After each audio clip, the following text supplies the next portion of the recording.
John and I did a lot of things backwards. We got together in 2001. I already had a child from a previous marriage, and then we had another son in 2003. Got married in 2006. Things in life happened. I had some health issues. John had an injury, and it affected us both in a bad way. In 2007 was the big turning point. I suffered an injury at work. I took it out on everybody else. I took the blame for it all. It's both of our problems. We need to learn from your mistakes. I should say I decided that I needed out. I wanted out. I moved out. I took the kids and I moved out. And it wasn't shortly after that I filed for divorce. Jen came to the house and told me she was leaving. I cried. I pleaded. I asked for everything. I asked for counseling. I was too late.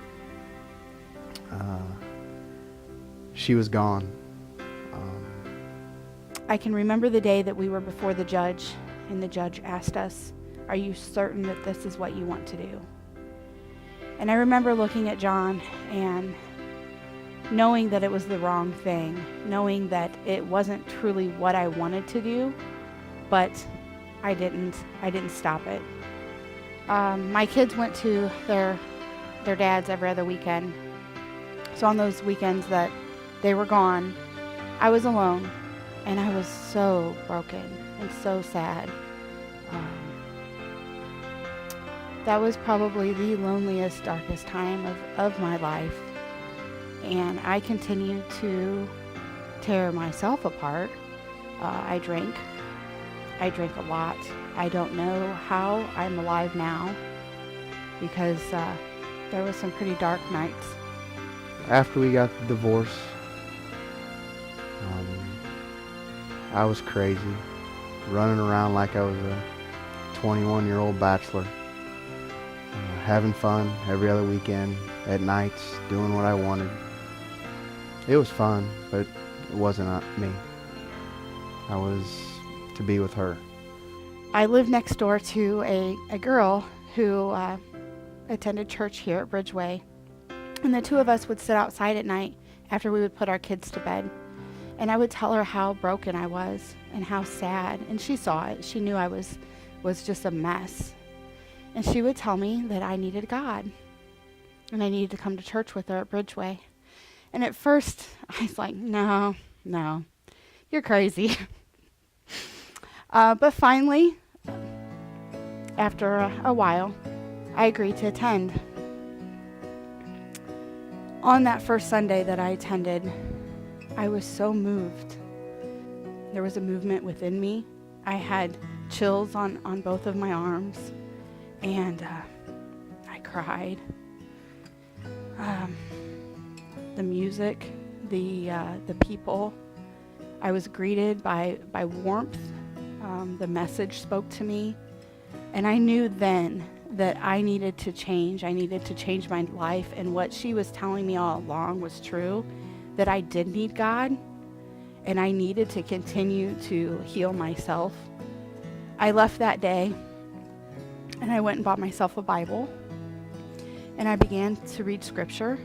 I did not understand it to start with, but I attended church at Bridgeway every Sunday that I could, and the messages got clearer, the scripture got clearer, and from that point on, my life got better.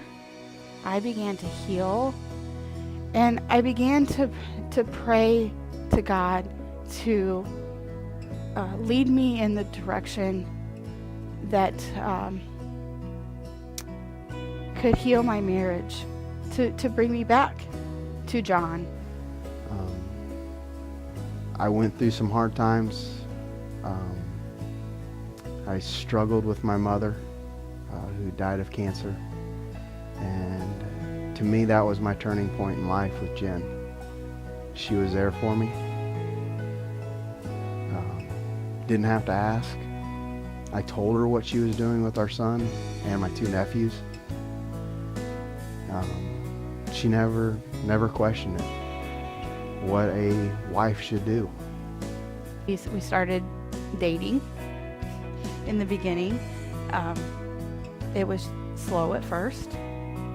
It took a lot of time. It took spending the night with each other, and then we moved back in with each other, and we are now remarried.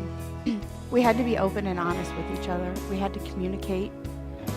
That was one of our problems that we had in the past. We were poor communicators, and communication is everything. We had to communicate. We had to learn that with communicating, we couldn't yell. There was no place for yelling at each other. If I needed to say something, I needed to just say it without yelling, or explain myself in a much better way. Forgiveness, I had to forgive, and so did John. Let the past be the past. Look at the new. What's behind me is gone.